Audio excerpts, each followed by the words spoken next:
I wanted to make a video reviewing the Evolution Rage 3B mitre saw. It's a 210mm blade, and I spent a long time sifting through the internet looking at reviews, Screwfix, Amazon, videos on YouTube before I made the decision to buy this mitre saw. And in the end I decided for £50 from Screwfix I would give it a try. You can't really go wrong at that price. So the first thing I will say is that it's an absolutely fabulous saw. But, and it is a big but, when it came out of the box it was absolutely useless. And all I can say is that's obviously down to the quality control at Evolution. So what I'm going to do is I'll give you a quick rundown of the saw, and I'll show you what it was I had to do to make it capable of cutting accurate mitres consistently. And it is capable of doing that. So if you're thinking of buying it, then don't hesitate. But you need to spend some time to set the saw up. And I had a few problems that needed sorting out before this thing would actually do what I wanted to do. The saw comes assembled in the box. The only thing that you've got to sort out with it is to fit this support at the back. And that just gives it some lateral stability at the back there to stop it from tilting. It's just a couple of screws, very easy to do. I absolutely love this blade release. It is so, it's just a pleasure. When you're cutting wood, just pulling that back, pressing the trigger, down you go. It's so easy. It's way better than the ones where you've got two buttons on the handle. This thing is just a joy. So just pull it back and down goes the saw. It's got 45 degrees either way.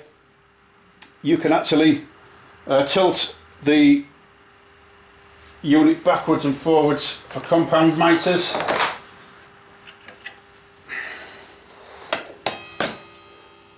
And that's fairly simple. It's just this knob at the back.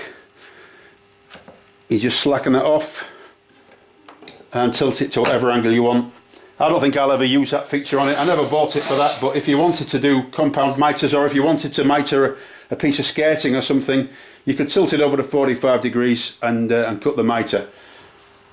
There's a little bit of play in the thing, but when it came out of the box there was a lot of play in the thing, and I mean a lot. It was actually quite bad.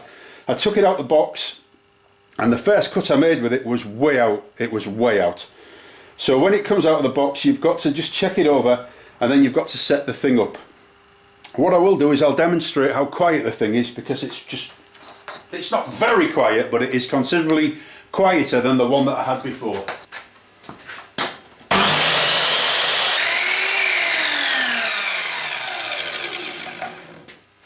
It doesn't sound like that much difference, but believe me, it is quieter.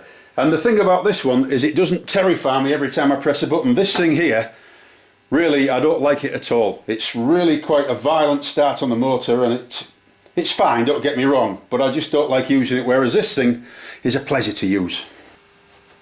So, I took it out the box. I was very excited to find out what the thing would do, and the first thing I did was I fitted the little support at the back as it says in the instruction manual. Had a quick look around it, read the instructions, and I thought I would go for a 90-degree cut. So I went for a 90-degree cut in an off-cut, and it was way out. It was about 2 or 3 degrees. It's difficult to say exactly, but 2 or 3 degrees out. So the first thing I did was set up the vertical. So to check whether the blade is perpendicular, put your set square on the table and then slide it across till it touches the blade. The set square needs to be touching the blade all the way along with no light coming through, and then you know that that blade is perpendicular to the table. So I did that first. I just pushed the saw up against the stop, checked to see where the blade was, and then adjusted that with a screwdriver and a spanner, a 10mm spanner and an Allen key in actual fact, until it was perpendicular, and then I tightened everything up and checked it again.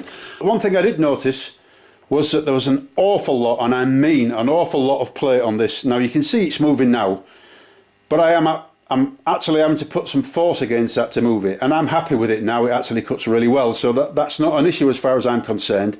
But when I first took it out the box, it was literally rocking, and I mean rocking. It wasn't rocking violently, but it was rocking enough to make a real error when it came to the cut on the saw. The first time I actually used the saw, I was considering taking it back, it was that bad.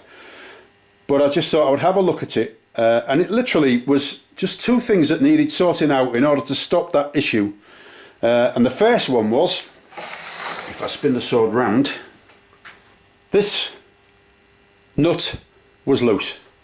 So if you watch how it works, the whole saw pivots on that shaft. Now, it was actually, it wasn't hand tight, but it wasn't far off. And as I was moving the saw like this, I could actually see this aluminium bit moving in relation to the shaft. So I nipped it up with, I think it was a 17mm spanner, it might have been 90mm, I'm not sure. I just nipped it up, and I nipped it up a little bit too much, because when I nipped it up, this thing wouldn't move freely.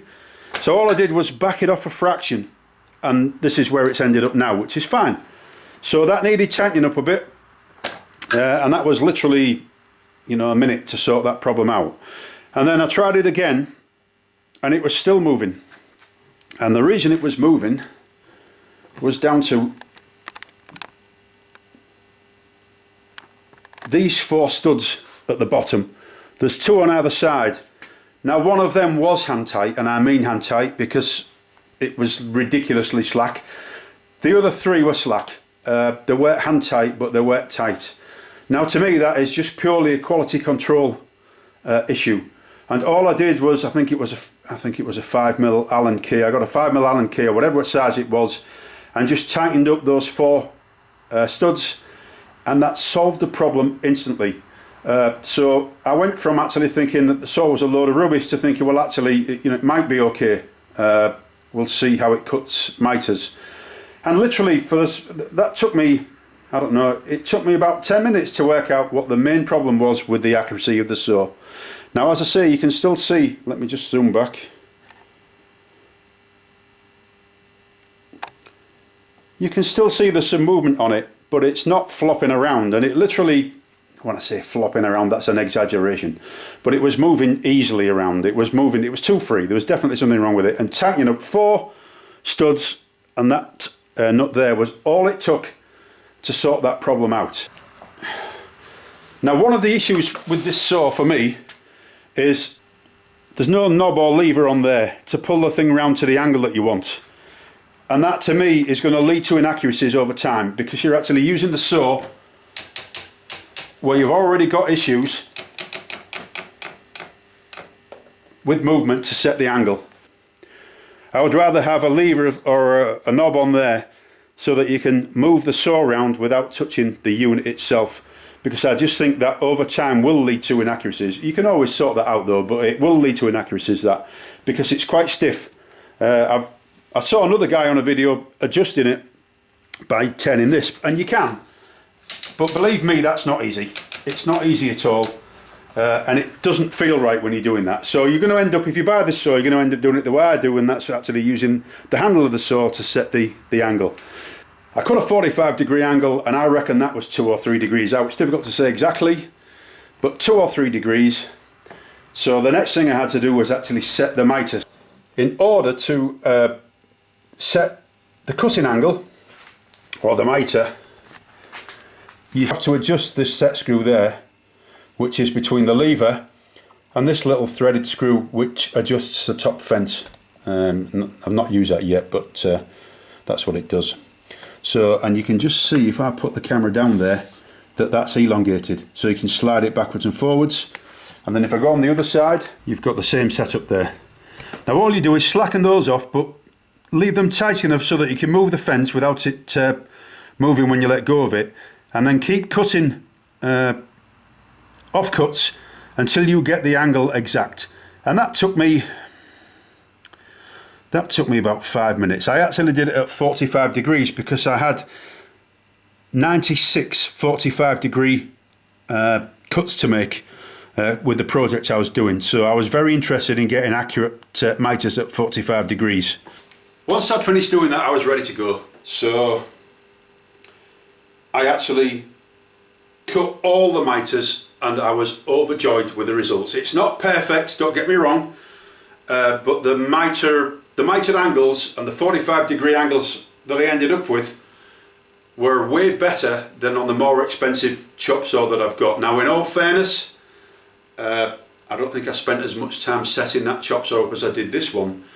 But on that chop saw, the fence was not actually straight, so there was an inherent error every time I was using that chop saw, and that's the reason why I went and bought another one. If you want reasonable accuracy and it's good enough for what I wanted, buy a long shot, picture frames, all that sort of stuff, I think it's fine if you spend the time setting it up. And I think Evolution, if they spent the time with a little bit more quality control, would put less people off when they actually buy the saw. And the only reason I've put this video together is so that if you are thinking about buying it, that I've highlighted what I found to be the problems, because when I've read other people's reviews, of certain people have taken the saw straight back because they weren't happy with the cut it was making. So I just think if you spend some time on it, you can turn it into a very competent mitre saw, and I'm very pleased with it. So the other thing I will say is that because I actually needed a lot of cuts and I needed to make them all exactly the same size, I bought the Evolution mitre saw stand, which for £50 is another absolutely brilliant piece of kit. But the problem with that is this saw does not actually fit onto that stand without you making a base for it. I wouldn't hesitate to buy this saw again, but it is with reservations. You do need to spend the time to check it over and set it up, and if you do that, I think you're going to be very happy with this saw. It's an absolute pleasure to use. I really did enjoy using this saw. I'm really glad that I bought it. But like I say, just after I'd bought it, I was on the verge of taking it back to the store and saying I wasn't interested. So Evolution, really, they should be looking at their quality control, although saying that better quality control will probably mean higher prices, and for £50 it's an absolute bargain. Anyway, I hope you've enjoyed the video. I'll just show you what the thing is capable of doing. That gives you an idea of the mitres that this thing will produce, and they've not been filled. I mean, they weren't perfect, don't get me wrong, but the gaps were big enough, or small enough should I say, to be filled just with the gloss as I was painting it. Considerably better than my other saw, and for picture frames, fine. Unless you are actually a proper picture framer and you're doing it for other people, I would say you're going to be absolutely fine with this mitre saw if you set it up properly. If you're thinking about buying one, for the money you really cannot go wrong. It is brilliant. Thank you very much for watching.